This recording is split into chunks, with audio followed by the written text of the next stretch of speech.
So if we go through here, what is SQL, relational database, that's fine.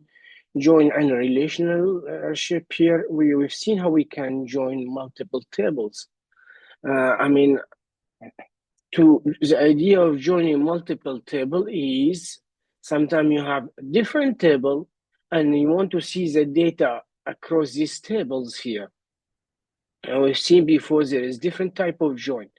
So we have inner join, we have left join, we have right join, and we have full join, which full join is not really working on SQLize or MySQL, but you can use inner join, left join, and right join. So let me go here. Let me go to at the bottom of all of them. Like that, I will just put this query here, the SQL, so I can just say SQL, and I can just close it this way. So that's simply joining here. The idea of joining, I have two different tables, and I want to see both tables because both tables include some important information for me. So here I can just select all the columns as a different column I want from user. That will be the first table here. So that will be the first table. Inner join, that means I'm gonna show only the record or the row which exists in both tables, this table and this table. So it should exist in both of them. If the row exists in both of them, then I can see it. And that's what is inner join here. Now left join here, it means that it will show everything on the left table, and in my case, it will be users, and it will not show, it will only show in the order table, the row which exists in the left table, which is user. Right join is the opposite. It will show everything in the right, all the row in the right table, which is order, and it will show only on the left table, which is user. Only the row exists in the right table. Full join is supposed to show you everything. And of course, I've shared with you. Let me just go to W3 school. School, join table.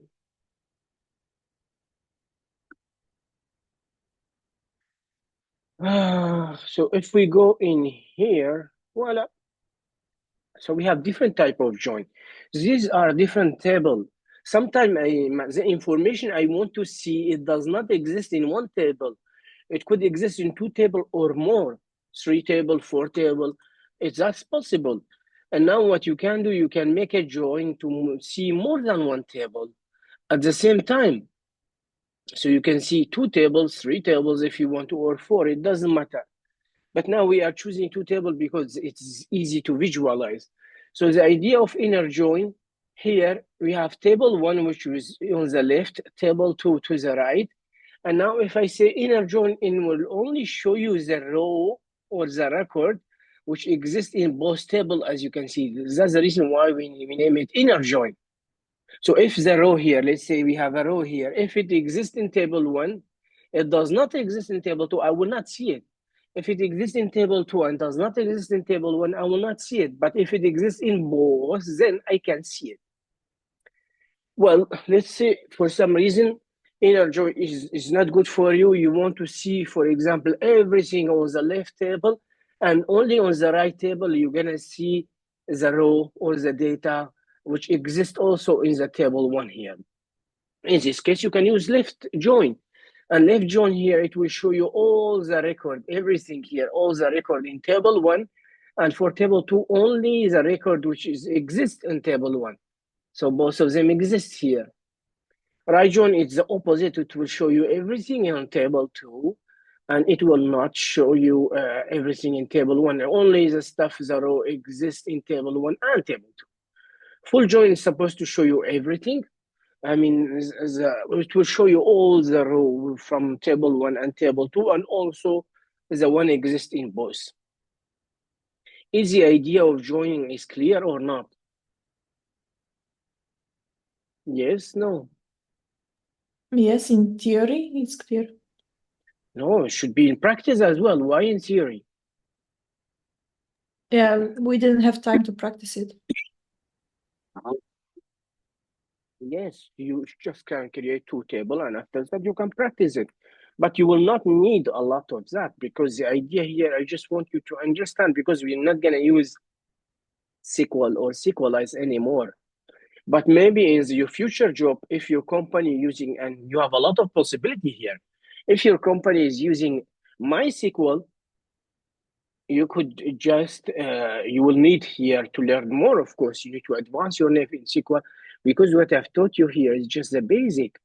SQL could get a little bit complex. It could be, I mean, it's not easy as you think.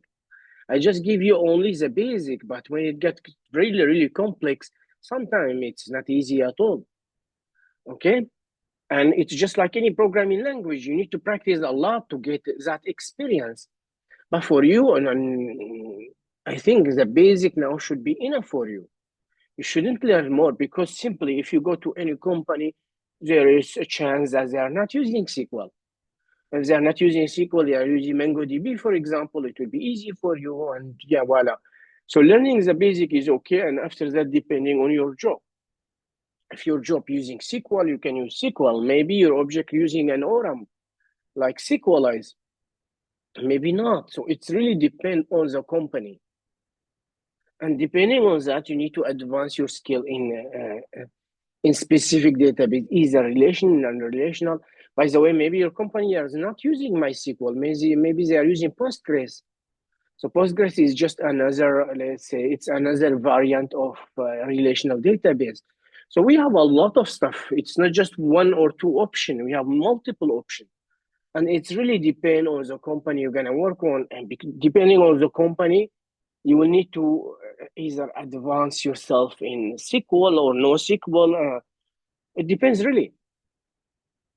Okay? Yes, no. Yeah, okay.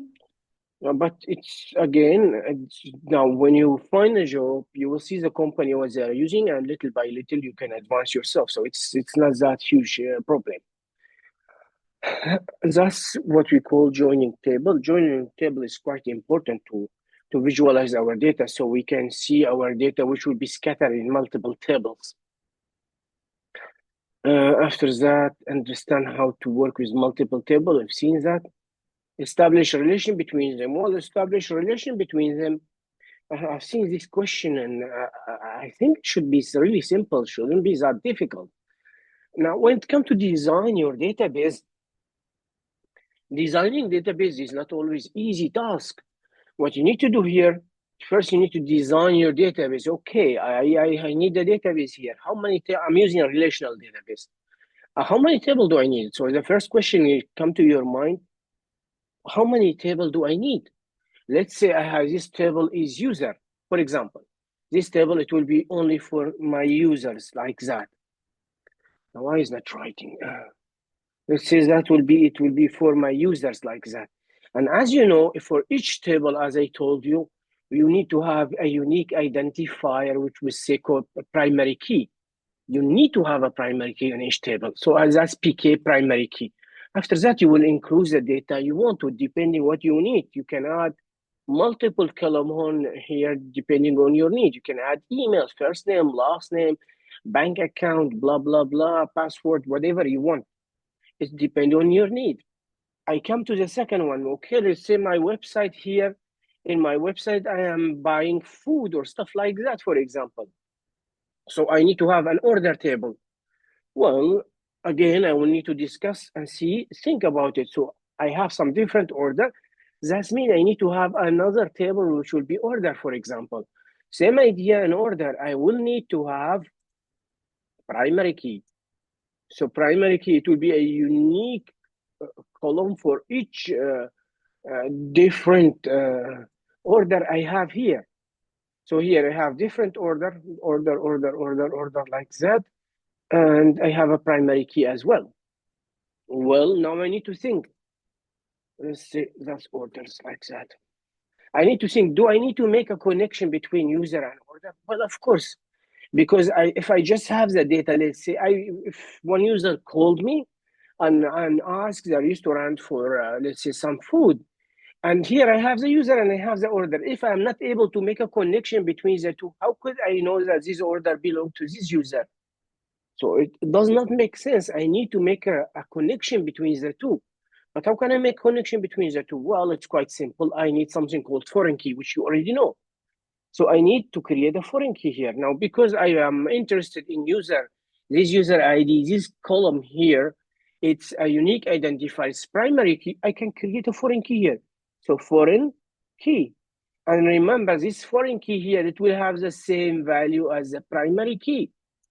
Like that, let's say I have order one, I will know to which user it belongs, because here I can add now the user underscore ID or the user ID. And here, let's say that belong to user with ID 10. Order two belong to user with ID 1, for example, and so on and so on and so on. And like that, I was able to make a connection between these two tables. Now, if I want to see a specific user or all the order belong to this specific user, it's quite simple now because they have a relation between them. And all I can do, for example, I can just say, I can just say, for example, I can take my module, of course, and here I can just say order, and take my module order dot find all where I can just say here, for example, user underscore ID, which is the foreign key, it's equal to the user ID. And like that, it will give me all the order belong to a specific user. Do you understand what I'm trying to explain, guys? Yes, no? Yes. So the idea here, you need to think that's design. It's just the planning. It's just like when you plan to do a project. You need to think, how many tables do you want? You need to know different tables you want. And you need, after that, to make a connection between them depending on your need. If I need that, logically, if I need to see the order belong to specific user, I need to make a connection between both tables. Because it's useless to have two tables but without any connection. Well, I have all the order, but I don't know this order belong to which user. I mean, it's not useful really, right? And so on. All the time, I will create my table and I will think, do I need a connection between the two? Yes or no? If I need to make a connection, I can create a foreign key, just name it user underscore ID. And let's say I have another table, which will be the same idea. Let's say here, what else could I have? User order, let's say payment, for example.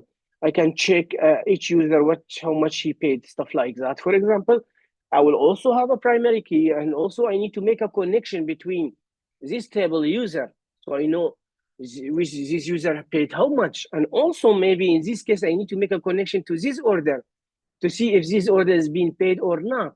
And as you can see here, now I need to make two connection. This table need to be connected to this table and this table. But how can I do that? Well, in this case, I will need how many foreign key in this table? Two. How many foreign key? Two. So I will need two foreign key here. The first foreign key, I can name it user underscore ID, and that will be connected to my primary key user. And the second one here, I can just say order underscore ID, and this one, it will be connected to order. So as you can see now, this table has two connections depending on my need. At any point, I can see each specific user, how much he paid. And also I can see that the specific user paid for how much order. And why is that? Because they have a relation between this table and this table, and voila. So designing your database, you need to know how many tables do you want. You need to know, do we have a relation between these two tables? Will I need that? What type of relation between them? Is there a relation between them one-to-one, or one-to-many, or many-to-many? For example, I have a user here, user and order. Well, one user can, now one order must belong to one user, because each user can make one order, but one user could have multiple order. So it's obvious the relation between the two here, it's one user to many order. So it's one-to-many. And when I create my module here, I need to make sure that the relation between the two, it's one-to-many. If I go to the payment here, now the payment here, of course, when I make the payment to specific user, as you can see, I have this payment. I could have one user do multiple payments, for example, not just one payment. So user one could, for example, do payment one pay for the first order, payment 2, payment 3, different payment. And it's obvious also that the relation between the payment and the user, that's one user could have multiple payment, and one payment belong to one specific user. So it's also one to many. Now, as for the order here and the payment now, what's the relation between the payment and the order here? Well, now, if I have one order, I will have one payment for this order, right? Yes, no. So normally when I have an order, I could have one payment for this order. So either paid or not paid. It's obvious the relation between these two here, it's 1-to-1. Why? Because if I have one order, and here I have a payment, this payment, it will be either belong to one order here. So I don't have multiple relationship. No, I have 1-to-1 only. You get the idea, guys, or not? Yes, no. Yes. Yeah. So that's the basic how we can design our relational database. And it's even non-relational database. First, you need to think how many tables do you want? How will your website operate? And normally you have a lot of tables, so you could have multiples and you can have more than 100 tables sometimes. And you need to think of all of them. And this process takes a lot of time. You need to design your database in smart way, because if you make a mistake at any point here, for example, let's say here I have order and I have user, and by mistake I did not make a relation between the two. Well, both of them now they are useless. Why? Because yes, I have all the user. That's nice. I have all the order, but I cannot make connection between them. So if I want the order belong to specific user, it doesn't make sense. I mean, I cannot make this connection. It will be useless, and I need to redesign my database.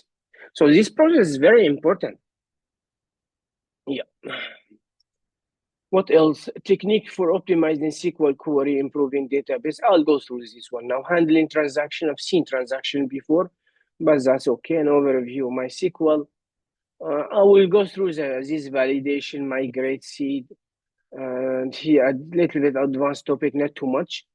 Module definition and association. Well, module definition is when you define your table. For example, I want to create user, and then here I will SQLize dot define user, and then I will inside it I will have an ID, and the ID it will be auto increment, and it will be primary key, and that's simply how we can make a definition for our module.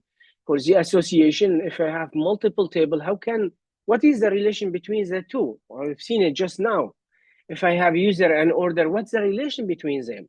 Well, I have one order, it will belong to one user, but one user could have multiple order. So the relation between these two tables, it's one to many. And when I create my module, I need to define this relationship because they are related, both of them. And that's simply how it is. Let me go here, I'll go quickly through, it's just general note here, no more, no less. So technique for optimizing my SQL query. How can I make my SQL query more optimized, a little bit faster? Well, the first step here, of course, there's many techniques, but I just choose only the easiest one for you. The one that you don't, because you don't know, for example, what's indexing, and you shouldn't know now as a beginner. But anyway, you're supposed to avoid using asterisk, and we use asterisk. Even I use a lot asterisk here, select all from user and like that. You need to understand when you say asterisk here, what's happening here in your query, it will go and select everything, every column in your database. And of course, if I'm selecting all the columns, sometimes this column, I don't need them even, but it will select all of them and show all of them. And if I'm doing that, of course, my query here, my SQL query, it will be a little bit slower. Why? Because here I'm selecting all the column, and some of them even I don't need. If I know a specific column I need, and I can say, for example, select, let's say this column is name, I can say select name, and like that, I'm specifying the column I need. It will be much more optimized, faster. Is the idea clear here? Yes? No? Guys? Yeah, I am not explaining a rocket. It's just the idea is you should try to avoid use asterisk. Because using asterisk, as I told you, it will select everything, all the column in your database, actually in your table. But that's always not the right case, because, for example, if I have a table user, maybe I have 100 different columns in the user: first name, last name, bank account, blah, blah, blah, blah, address. Maybe I don't need to see all of this data. I want specific column here. And knowing this column, it will make your SQL query more efficient. Use simple join. And now we talk about join here. Try all the time. Do not make a lot of complex query. Making a complex query, it will make your query much slower. Try to just go with the simplest one. For example, inner join, left join, right join, because inner join, left join, and right join here, it take part of one table and part of another table. But if I say full join, it will take everything in both tables. And it's really depend on your needs. Sometimes I need full join because I need to see both tables. But if you don't need that, it's not smart idea all the time to join 3, 4, 5 tables together. If I don't need to, you need to know what do you want. And when you know what you want here, you should try to use the simplest join. And the simplest join is much faster comparing to more complex join. Limit. I've seen the limit here. For example, if I want to select all the user and I can add limit 3, well, it depends really to my need. I mean, if I have 10,000 users and I'm running my query here to my database, what will happen? It will go to my table and grab all these 10,000 users. I mean, it's not really smart. Probably I will not need to see 10,000 users. Probably I want specific limit for user. For example, I can just say select user where, for example, first name is like, we've seen like. I can say %sign John, something like that. And like that here, the result I will have, it will be much less. And like that, my SQL query, it will be faster. I think that should be very clear. Use simple join, try to limit the result. Use the right database or the right data type. You need to know something. And we talked about that before here. For example, if I am trying to add the email for the user, and instead of using varchar, I use text, for example. As you know, the text here, it allow to like 36,000 characters. And 36,000 characters, that's a lot of space for the email. It's not really smart to do that. That's the reason why we normally use varchar, and we can, because varchar is the maximum character varchar can take, it's 255, and for email normally it should be enough, more than enough. And even I can just play with it here. I can control how many characters I can allow. For example, first name, last name, I should not use text here. Varchar, I mean, 15 characters should be more than enough for first name and last name. And of course, when I use something like that, so when I use the right data type like that, of course, my table, it will take less space. And like that, when I do the query, it will be much optimized and faster. So that's very simple. Of course, we have a lot of other technique, but for you, that's very simple way to how to make your SQL query more optimized, faster. So avoid asterisk. Try to use simple join depending on your need. Try to limit the result. If you don't need 10,000 users, it's not smart to try to query 10,000 users. You can just limit it by 10 or 20, really depend on your need. We should all the time try to select the right data type for specific field you are adding to your table. And that should be enough. For transaction, we've seen transaction. So transaction, if I want to do multiple change on my database, let's say, or my table, I want to do multiple changes. And the point here is I don't know if these changes will be, they will work or not. So if they will not work, I want to go back in time. So I want to remove all these changes. But if they work, then I want this change to be implemented on my table. And in order to use that, I can use transaction. So here, to use the transaction, first I need in my query or in my table here, in my SQL, in my script, I need to say start transaction. Now, when I say start transaction, so SQL here or MySQL, whatever you are using, it will understand that we will have multiple commands. So here you will have multiple commands, and it will not change your database until you say commit. It's just like get. If you say commit, then it will make these changes to your database or your table.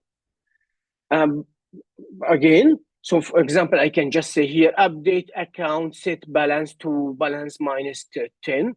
So the old balance minus €100, for example, where account underscore ID, it's equal to 1. So as you can see, I'm trying to make multiple changes here. And of course, this change here, it will not be implemented or applied on my database until I say commit. Now, if both of them, I'm happy with them, then I can commit my transaction. And when I say I commit, then the change will be implemented on my database or table. Now, at some point, if I make any error here or something, I can, instead of say commit, I can just say rollback. And if I say rollback, it will ignore all these changes, simply like that in my table. Because it's kind of saving it here. It's not implementing on the table. So when I say rollback, it will just ignore all these changes. Now, transaction is quite really useful when I'm trying to do something for my database, but I'm not sure what I'm trying to do, it will work or not. So like that, I can just say start transaction and I can add my changes, and after that, I can check check if everything is working, everything is okay. If I'm happy with it, I can commit my changes. If I'm not happy with it, I simply can roll back, simply like that. And that's simply transaction. We've studied them before, but I've seen, I think, one of you did not check it. That means he did not understand it. Is the idea clear? Yes, no? Hello? Is Yeah. that clear? Okay, transaction, we've seen this one here. Managing user and security, guys, we've seen this one as well. I mean, when I go to MySQL, I need to create, if I want to create different user, of course, I need to create different user because simply when you work on a database, you will not be working alone. You could have 10 colleagues or 20 colleagues. So you need to create different users. And to create a user, simply I can just say create user, the username at localhost because you are doing it local. We are not doing it in specific host. This one here is local. Our server here, MySQL server is local. So I user at localhost identified by password here. So I can create a new user by password. So here's the idea. If I want to create a new user, what should I take into account? Well, I need to take into account first the password. The password here need to be a little bit not easy. And that's the reason, if you remember, when I try to create a user, MySQL, the new version is telling me the password is not good enough. I need at least 8 characters. I want uppercase, I want lowercase. Of course, I can change these criteria, but when you are dealing with really database, like at work, it will be a very good idea to have really secure and powerful password. Okay, so I can create multiple users. As you can see, after I creating my user now, I need to give this user some privilege. If I don't give him a privilege, he will not be able to do anything. And here is really depend, what do you want? Do you want to allow him to select and insert or not? Will you allow him to do delete stuff? Sometime for a beginner, when they join the team, we should try to avoid giving them delete, for example, and maybe update. We should allow them just to select like that, just to query the data only. Like that, he will not be able to mess with our database. Means sometimes we do that for beginner here. So if that's the case, I can just say grant select. I only want to give him select on database name, and depend on the database name, to this specific user. Now, if I want to give him all the privilege here, well, grant all privilege on whatever database you want to. And if you don't want specific database, you can use asterisk here. That means everything, all the database I have, I want to give him access to this specific user. We have something called revoke, and also this one is grant permission. I need to give this user some privilege. If I don't give him privilege, he will not be able to do anything. And if he is not able to do anything in the database, then there's no point of creating a user in the first place. Let's say I have specific user, and after that, this user gone or some reason, I want to remove his privilege. So I can just use a revoke here. A revoke, what is doing here, again, you don't need to remember anything, but just you need to understand that this stuff exists. Revoke, for example, I can say select, insert. on specific database or specific table, depending on your need on database from this user. If I want to revoke just mean a remove privilege. That means this user will not be able to do this stuff again.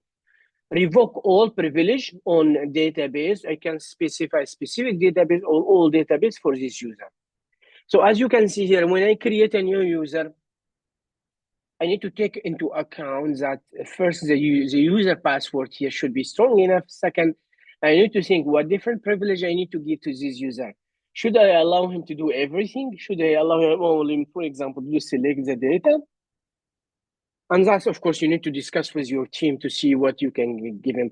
If he's totally new and you are afraid he's going to mess up with your database, it's a good idea just to give him the select privilege only, like that he will be only to select the data. He will not be able to insert or delete or update.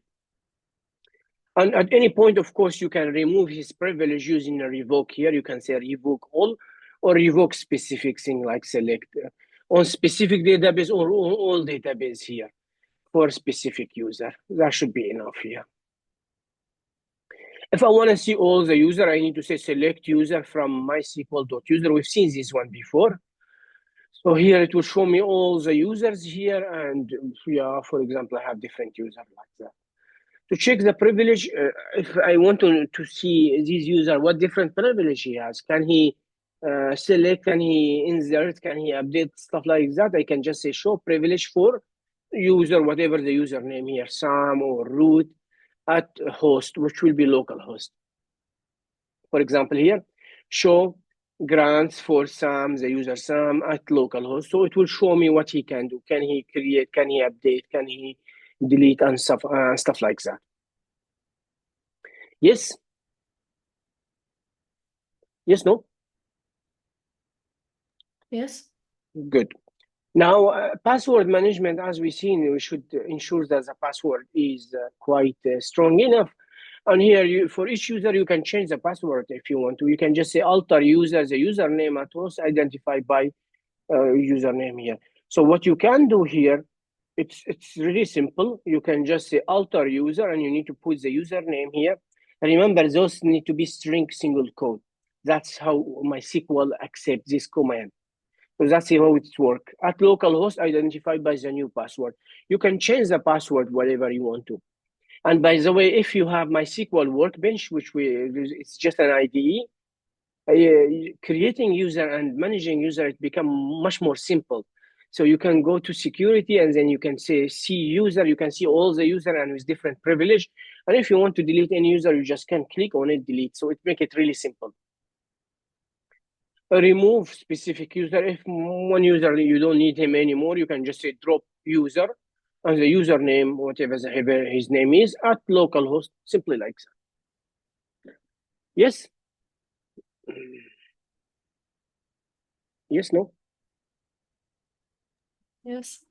So that's some security. How can you secure a little bit your database to make sure that an experienced user will not be able to access your data or change your data or delete your data? Performance, we see some performance, for example, not using asterisk, for example. So we've seen someone here use simple join, limit the result, use the right data type.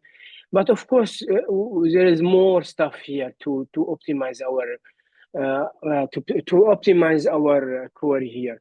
We have something called indexing. I don't want to go deep in indexing, but simply the indexing here, it helps you to speed up, so it make your query much faster. So you can look at the data quite faster way. Now, we don't know what's indexing. Indexing is not for beginner here. It's a little bit for advanced, but then again, indexing is just a way to make your SQL query a little bit faster. For example, here, if I say select all from employee where department is HR, for example, well, I can create here an index, and this index here, it will be implemented on this employee, on this department or HR. So it's kind of, I'm creating a specific index only for this department, which is HR. And now if I want to look for the employer in the HR, I already have, I can use this index. And as you know, this index only It's indicate to the HR only, and like that, I will not have to look at all the employee in different department. I know that this index belong to the HR, and like that, my query, it will be faster. But then again, that's not for beginner. Tuning the same idea, it's just using the indexes. So I've created the index here, I can use the indexes, and using the indexes, as I told you, it will make your query much faster. But again, it's not for beginner. Use explain. This command is quite nice. For example, if you don't know how this query work, select all from employee where department is H is equal to HR. Here I can use the command explain, and this explain, and you hear your query here. It will just give you some instruction how is this query work. So if you don't know how it works, it will show you some instruction how it's work, which is quite nice. The names I just explain, it will try to explain, give you some information about whatever query you're trying to execute here. So maybe you can try it. I mean, it's not a bad idea.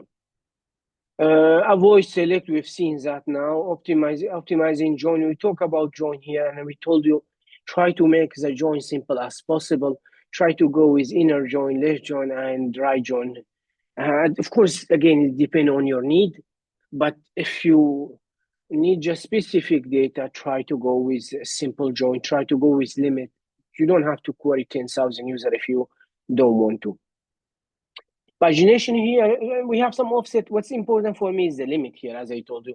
So if I have a million employee here, it's not smart to select all from employee, order by name, and I reach all of them, because what's happening here, my query here, it will go to my database and select all the employee. But if I limit it to 10, now the result here, it will be much optimized, much faster here. Again, it depends on my need. And now, here they're saying use in instead of or.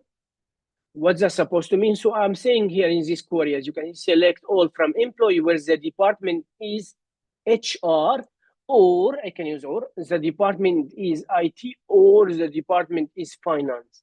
So my idea here, I'm trying to select all the employee which are working in HR, or working in IT, or working in finance department.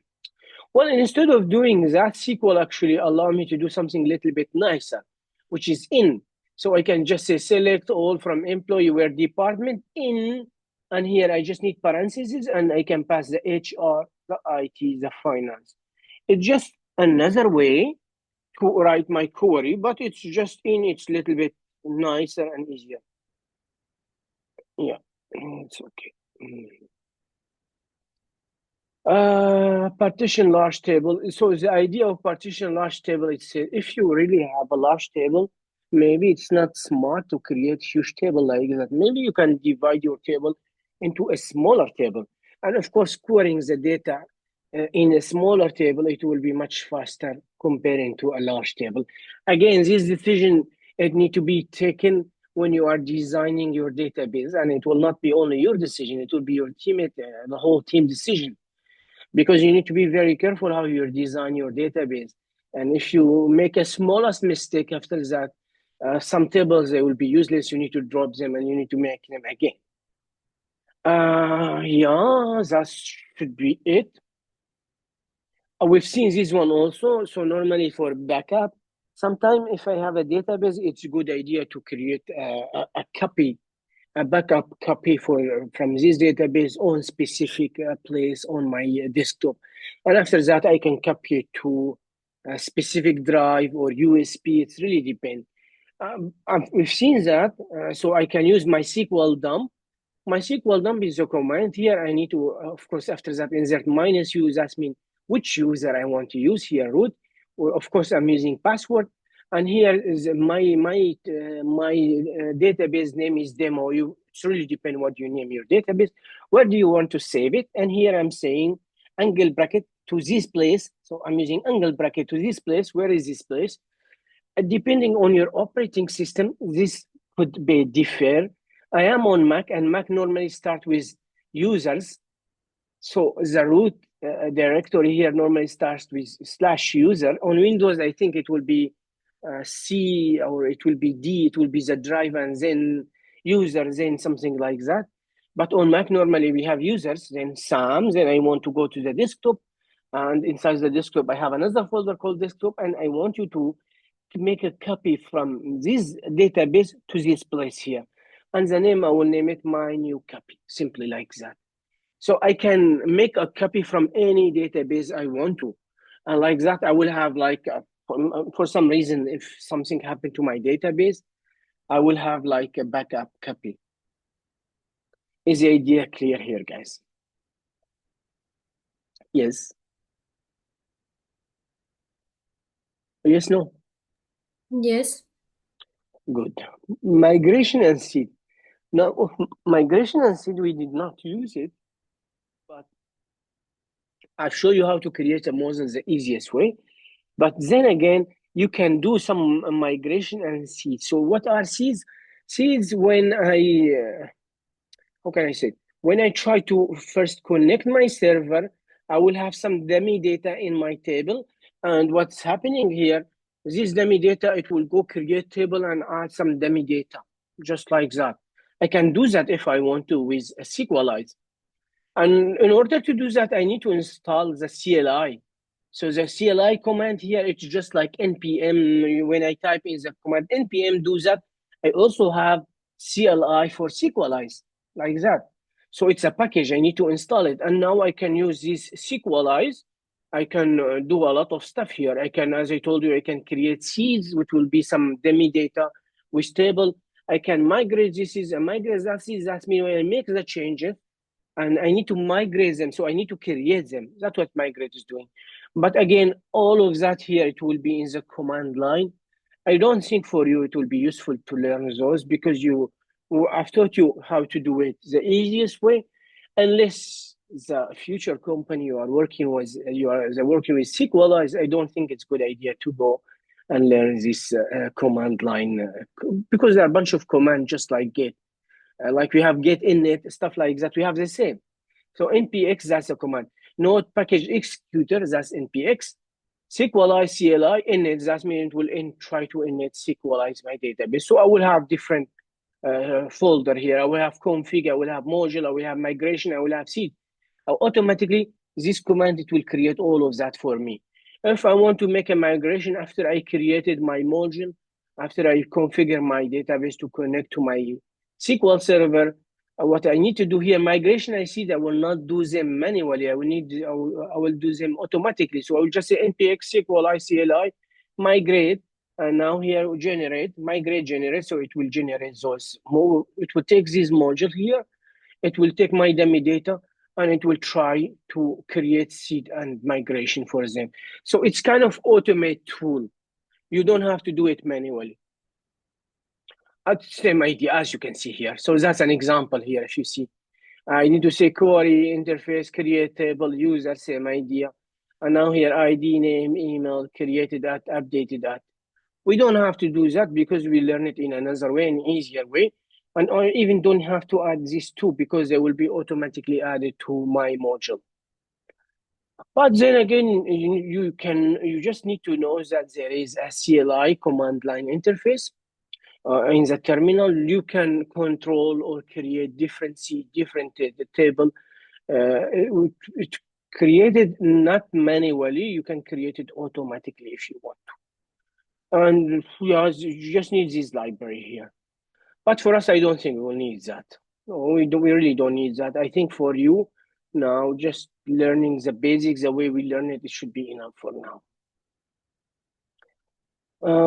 That should be okay. Use a module in seed. No, you don't have to know that. Validation and middleware, this is quite important actually, but mostly we will learn that in MongoDB. So what is validation and middleware? Well, what you can do normally when you create your table, your module here, you know how to create your module. So name, it would type, it will be string, allow null false, you know that. But you don't know it, so you can make some validation here. So you can just say validate an object. And let's say if this validation here, is it email? So for example, is email. So when the user try to insert an email here and do something, let's say If he try to enter something which is not email, and I have a message here, it will be a message. So I will show him this message. Email must be valid. So when the user try to enter not email, valid email, I can show him this message if I want to. If he try to enter some null value, I will tell him email is required, cannot be not. So it's just a message to show the user. So I can make some validation message. Also, if I have a number, let's say the age here, and the age need to be between specific number, here I can just say max and min. And max and min, this function is already defined in Sequelize, and I can use them. We didn't use them because we did not do, we did not needed them really, but we can add some validation here. And this validation here, it's happened using something called middleware. And this middleware is already been defined in SQLite, so they are created in SQLite. If you go to the documentation and type, for example, middleware, it will show you some of this middleware. For example, here, the age minimum here, we need to be 18, the maximum, we need to be something. And here you can, all the time, you can show the message if you are not happy with it. Isn't, for example, if the user try to enter for the age, not integer, and we know that the age must be an integer, you can say age must be an integer. So show a message, say min here, and min here, you need to define the value here. The minimum must be 18 of age. And if you try to enter something less than 18, I can show him this message. And that's what we call validation using middleware. So we can validate certain column here in my table, depending on my need, if it's age or email and stuff like that. And of course, these middlewares already exist on Sequelize, it's been defined on Sequelize. All I have to do, go to the documentation, and I can use some of them. We did not use a lot of them, we used some of them, just not null. We did not use a message. Not null false, validate, we didn't use most of them here, but it's a good idea to know that they exist. In MongoDB, when we study them, we use a lot of them. Okay? Yes, guys, or I'm explaining to myself? Yes. Good. Now we have some advanced topic here. Again, I don't want you to go to advanced topic. Learning the basics should be enough for you, because simply you don't know what database. Depends really on your job. You don't know what database you're going to use. You may use Postgres, you may use SQL Server, you may use MySQL if you are lucky. So we never know. Depending on your job, you may not use, depending on your company, may not use SQL at all. It may use NoSQL. So you may use MongoDB, which is most popular. Maybe they're not using MongoDB. Maybe they're using Redis, which is another variant of NoSQL as well. So it depends. Some advanced topic transaction. We already seen the transaction, I told you. If you are not sure about some changes in your database or in your table, you can simply just start transaction and do your changes. And after that, if you are happy with the changes, you can commit your changes. If you are not happy, you can just roll back. Simply like that. Of course, transaction, you can do it inside SQL or you can do it inside JavaScript here. That's the way we do it inside JavaScript, but don't worry about it now. You don't need that. Those are advanced topics. Just knowing how to do it in SQL should be enough. Hook lifecycle, for example, also some stuff here. For example, if I have user, if I'm trying to access user.name, I have some function actually. For example, to lowercase, I can use it just to make the username lowercase. So we have sometimes some function, or we call them hooks. They allow us to do certain need. It depends really on my need. And now what this hook is doing here, it will convert. So I'm defining a hook, user.add hook. I'm adding a hook here. So what is the hook? The hook is just a function. So it's extra function here. And here, what this hook is doing here, any username, it will just convert it to lowercase, simply like that. And now here, I can now use this hook. So if I say user is my module dot, and here I can use the name of my hook, which will be, for example, user. Or here I'm saying before create. So every time I create a user, before I creating the user, it will run this hook. It will take the username and it will convert it to lowercase. Sometime maybe when user try to enter a username, maybe he will do it in uppercase, and that's not what I want to, for example. So I can simply add this hook, and this hook, when it will run before each creation, that means before I create any user, it will just run this hook, modify the username, make it lowercase, and then it will create the user. And as you can see here, if I am passing user.create, you know what's create. And here is the name I'm passing Sam, which is all cap.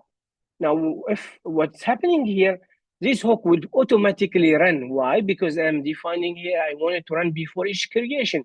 So if I check the name now, it will be Sam lowercase. Why? Because I add this hook. What we're going to do, it's automatically, it's going to convert the username to lowercase. And voila. So you can do some hooks here. Again, you can have your own hooks. And also there's some hook which is defined on SQLize. Again, I don't want to go to in too much detail. I've just shown you this example, how to create your own hook. That should be enough for now. Polymorphism or polymorphic association. Polymorphic mean many faces. So polymorphic mean many, simply like that. Association, we've studied this one. If I have two tables, I have user and I have order, I need to know what's the relation between them. How can I associate these two tables? Okay, one user could have multiple order, but one order belong to one specific user. It cannot belong to multiple users. It needs to belong to one specific user, and that's how I can create the relation between these two tables. So for example, here, we are using comment here, and we say comment belong to user. That means if I have a comment, one comment belongs to one specific user. But then again, a comment could also be related to post. If I have a post and I have a comment, normally on the post, I should have one of them. So what we are trying to do here, just trying to explain different relationship we could associate with our table. It really depend here. For example, I will take the comment again, and I will take the user to make it really simple. One user could have multiple comments, but one comment belongs one specific user. It cannot belong to multiple users. So the relation here, it will be one to many. So one user could have multiple comments, and one comment belong to one specific user. Is the idea clear here, guys? The association? Yes? We are just repeating what we are doing, huh? No, yes. We have one-to-one relationship. For example, one-to-one relationship. Do you have a good example, one-to-one?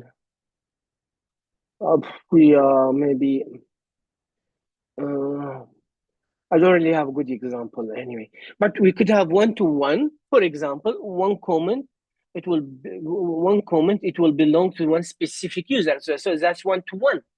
So a specific comment or specific post, it will belong specifically to one user. It cannot belong to multiple users. So that's one-to-one, for example. One user could have multiple comments, so that's one-to-many. And also we could have many-to-many. We've seen the example, for example, student and classes. One student can have multiple classes, but also one class could not belong to one student. It could belong to multiple students. So these associations are quite important. One account, one user. Yes, that's also a good idea. For example, if I have a website, I will know for one user, one email, I should allow him to create only one account. That means one account to belong to one specific user. One account cannot belong to multiple users. It's not possible. It will belong to one specific user. And one user could have only one account. So that's one-to-one. This relation, again, you need to understand how they work.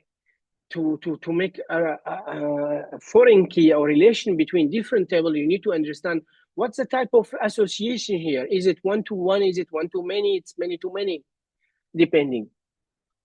Row query, let me just ignore this one. Index, I told you what's index here. I can just it helps us to query our data faster. Constraint was that's more important. Let's say the name here. I want the name to be unique, for example. As we seen in the email, I want it to be unique. That's what you call constraint. So a constraint, that's mean, okay, I am trying to create a new email. So I have a table user, and then I have a column in this table, which is, let's ignore name, let's make it, for example, email. I want the email to be unique.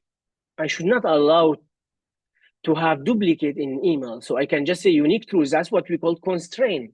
So I'm forcing my database here to not repeat this email, because one email should be only unique.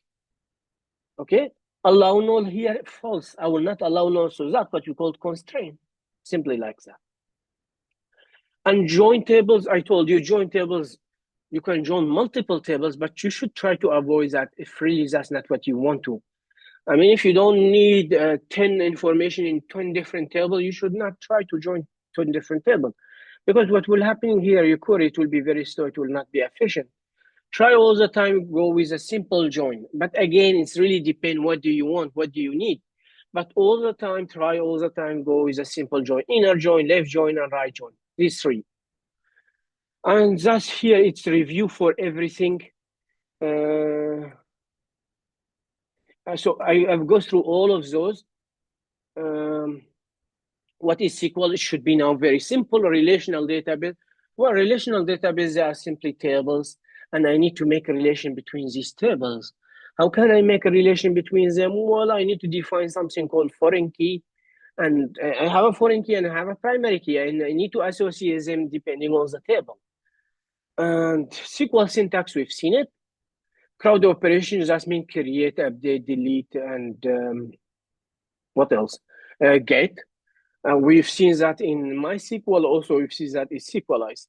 Data modeling here just means create a model for my table. And to create a model for my table, we've seen that in many different projects. So if I'm creating a user, I can just say create user, which will accept SQLized, which will be the instant and data type. After that, I need to add ID, and I can add multiple constraints. For example, I want it to be auto increment, I want it to be primary key, and so on. Exploring the process of designing and implementing database. So designing database, I've explained it just a little bit time ago. Designing database is not always an easy task. So you need to know what you are doing. How many tables do you have? What different relation you need to make with this table? Where I should make a connection here between this table. So I need to make a relation between this table, and this table. And of course, that's what we call design database. And you need to be smart about it, especially if your website is very complex. That means you will have a lot of tables, so you need to design it smartly. Yes, understand how to work with multiple tables. We've seen that. To work with multiple tables, you need to have primary key and the foreign key to make a relation between them. And also, if you have multiple tables, your data is scattered in multiple tables, you can use join to show the necessary data. Optimization, we've seen a few techniques to do the optimization. Transaction, we've seen it. So optimization, you need to try to avoid asterisk, try to use limit, try to avoid to do, if, for example, you have 10,000 users and probably not need 10,000 users, you could use limit, which should be better.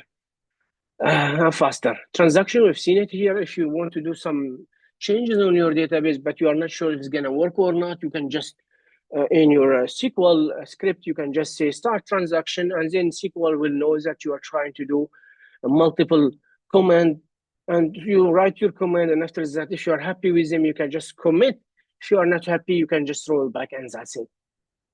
MySQL, of course, now SQL here is a structured query language. As I told you, it's used by multiple variants, multiple different of them, like MySQL, SQL Server, Postgres, SQLite, all of them use SQL language. But again, I told you there's sometimes a little bit difference between the two. We've chosen MySQL because it's the most popular. Introduction to MySQL, we should know that work. It's quite easy. It's the most popular open database. Install them. So I've seen some of you did not check on install MySQL. I mean, come on, how could you not check this one? Install MySQL. If you go to the repo here, if you go to repo, click on that, click on that, click on that. I mean, how you are working with MySQL server and you don't know how to install it? It doesn't make sense.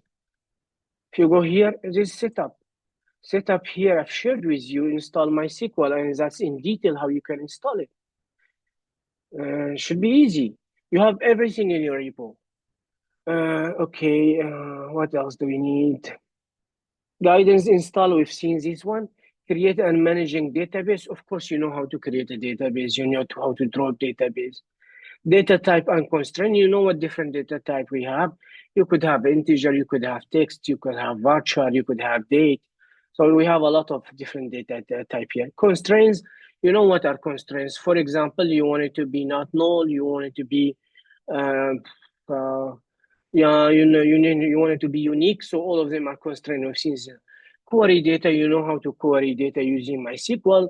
Select, for example, this field or this field from this table where ID is equal to something, so you know how to query your data. That should be easy. Managing user and security, I've just explained it. So you can create a user, and when you create a specific user, you need to give him some grant, you need him some option so he will be able to do something. You grant him, for example, select or create or update or delete. And you can, of course, give him all the privilege if you want to. Grant all at localhost, at some localhost, and so on. Performance optimization, we just talk about them. Just try to avoid using asterisk, try to use limit, try to avoid multiple join, try to use simple join, and so on. Backup and recovery, just its idea of creating a copy of your database. We've just seen SQL dump, which is a command allow us to create a copy of my SQL. Of course, when I create the copy, I need to save it in specific drive or in USB. We don't use USB. Normally, we use a drive, which is, for example, 1 tera or 2 tera. And like that, we can have a copy of our database. If something go wrong, simply like that. Now, SQLize the ORM. Introduction to SQLize, I think we discussed about that. What is SQLize is just ORM. It's an object relational number, allow us to deal with our database in more secure way and in easier way. Module definition, you know how to make your module. We've seen that in multiple projects like user, books, recipes, and the association here, it will be one-to-one, one-to-many, or many-to-many. Querying data with SQLize, we already have seen this one like that. So I will use my module, let's say book, and then doc find all or find one, and then I can pass where, or I can just say create or update, or I can just say destroy. So you know this one already. Migrate and seed data, I've seen this one, but for the migration and seed data, you need a CLI, which is SQLize CLI. So it's a package you need to install, and you need to deal with this one in the command line, in the terminal. What's happening here, it's you can create different table automatically, not manually, but I've choose the easiest way for you to do. I don't think this one will be interesting for you unless you, in the future, you work with specifically with SQLize. Validation and middleware, I've seen this one as well, I told you. For example, if I have an age and I want to validate the age, I can just say validate and open my object.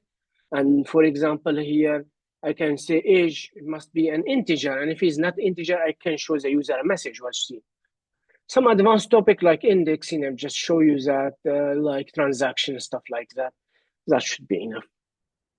Like that, I've explained every point here. And if you have any question related to those, please let me know. SQLize ORM need to watch video of Friday and Monday. Well, what can I do? Any question? Any question about your check-in? Any question about your check-in? Anything you did not understand? Anything you did not understand? If you understand everything, please check everything you understand. If you did not finish your check-in, please finish your check-in so I can close your issue. And voila. Like that, I've answered all these questions here to make it clear everything. If it's not clear, let me know, I'll explain it again. Just answer both of them, please, so I can close your check-in issue. After I close your check-in issue, of course, for you, Today, what you need to do, you need to finish your project. For tomorrow, we will start with NoSQL. For NoSQL also, you need some tooling. So for NoSQL, what do you need? All you have to do, you need just to go to NoSQL, click on that, and we have setup. You click on that. I've shared it on Slack with you already. So first, you need to have an account on MongoDB Atlas. So what the hell is MongoDB Atlas? MongoDB Atlas, it's a cloud. So where's my MongoDB Atlas? I don't know, MongoDB Atlas. Can you see MongoDB Atlas here? Oh, voilà, Atlas. So if I click on this guy, so as you can see here, that's MongoDB Atlas. Now, when I have an account here, of course, it's for free. When I have an account, it will allow me to connect. So I can connect here.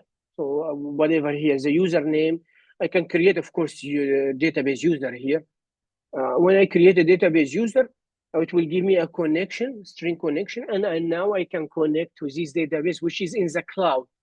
And because they are in the cloud, that means I don't really need, they are not locally on my machine. They are here in the cloud. That means I can access them in any place. I can deploy my project to any host and it will work because those are in the cloud here. Remember, something in the cloud, it will give you a specific size because they are for free, of course. I think it's half giga. That's the maximum size you can have. But you can have like a few projects, 4, 5, 6 projects, which is quite good actually for free.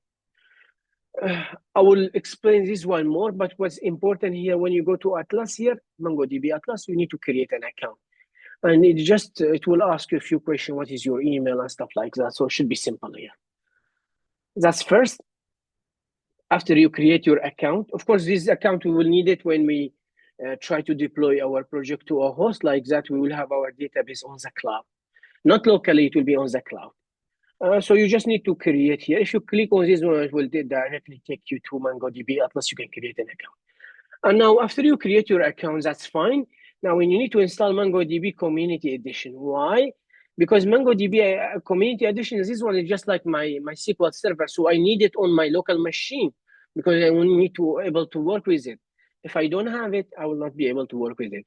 And when you click on it, you have Linux, you have Mac, you have Windows, depending on your operating system. If you click on this one, it will show you how to install it. If you click on this one, you can install it. And simply, voila, that's it. It's not that difficult here. So you need to install MongoDB Community Edition. Also, it's for free. If you click on that, you need to choose depending on your operating system. There is everything here. So Linux, Mac, and Windows. For Linux, if you click on this one, it will show you more distributions. So Red Hat, Ubuntu. Most of you, I think, use Ubuntu. Click on that and you can install it and then make it work. That's okay. After that, when I install MongoDB Community Edition, I will need to install the Compass. So the Compass is just a graphical tool. It will help me to deal with my MongoDB quite easy. So this guy, you just install it one time, that's finished. We don't need it anymore. This account, you need an account, that's a cloud. This guy is important, Compass, because my job here, it will be with the Compass. Again, if you click on the Compass here, you can, for Windows and Mac, you can click on this one, install it. For Ubuntu, also you have all the instruction. I will show you MongoDB Atlas. I'm sorry, I will show you the Compass here. So if I click on this one, that's the Compass here. Where is it? That's my Compass here. If I click on it, and voila, so that's it. It's just a graphical tool, not something biggie. And now currently I am connecting to localhost, so it will allow you to connect locally. Now localhost here, that means it's on my computer. This database here is there in my computer. They're not in the cloud. They're on my computer. I will teach you later how to create database on the cloud and also locally. But remember, when you have localhost, that means it's on your computer currently. I can make a new connection. I don't want, I already connected here. If I want to create a new database, it's super simple. If I just click on this guy here, new connection, I want to make a connection, or maybe I can just click on this guy, add, create database. It will tell me what's the name of database. Let's name it demo, for example. A collection name, you can name it whatever you want to. So collection here, it's just like table. So database, you know what's a database? Collection, it's like table. So when I create a database here, I need to create a table inside it. So let's name the table users, for example, for now. So let's create here, and as you can see, voila, I have demo now. I have my table user, and of course I can add data, I can explore data, I can filter data, and here I can update, I can delete. So it's a graphical tool to make everything super simple. And of course, when you have this guy also, you should have MongoDB shell. You can have Mangosh as well. So if I click on Mangosh here, it will show me. Let me give on this one. So as you can see here, it will give me Mangosh. So what is Mangosh? Mangosh is Mango shell. So I will have a terminal here, and also I can create a database. I can create table. I can do the same job. So I can do it using this compass, or I can also do it using this guy here, which will be a terminal. So you have two possibilities to do it. And that's the tool you need for tomorrow. Of course, if I go to my terminal here, and if I tap Mangosh, dash version, so I have my Mangosh here. Of course, when you install MongoDB Community Edition, it will install Mangosh with it as well. So now here, if I just say Mangosh like that, I click on it, and now here, as you can see, it will enter me to my database, just like MySQL. If you remember, we go inside it here, and I'll teach you some command, of course, how we can. So currently I am in test, as you can see. Why? Because I did not define with database here, so automatically it go to test. I can change my database, and I can create a collection. We don't call them table here in MongoDB. We call them connection. I think we should have exit. Voila. So just type exit, you will go out. So yeah, that's simply what you need. And I'll share with you also a PDF with the most common command for MongoDB, which would be interesting. Also, what you can do here, you can actually, we have an extension for MongoDB shell, and you can add the connection here if you want to, just like MySQL here. If I click on this one, it will tell me connect. Okay, let's try to connect here. And it will ask me what's the username, stuff like that. And sometime here, I don't really need to do that for the, so to add the connection, I can just add it either locally, or I can get the connection from my cloud, depend where I want to create my database. Don't worry about that. We will study that in detail, and we'll stuck with MongoDB for a very long time. But you can know that you have extension here, which is, we call it MongoDB. Yep. Is it quite clear what do you want so far? I'm going to stop recording.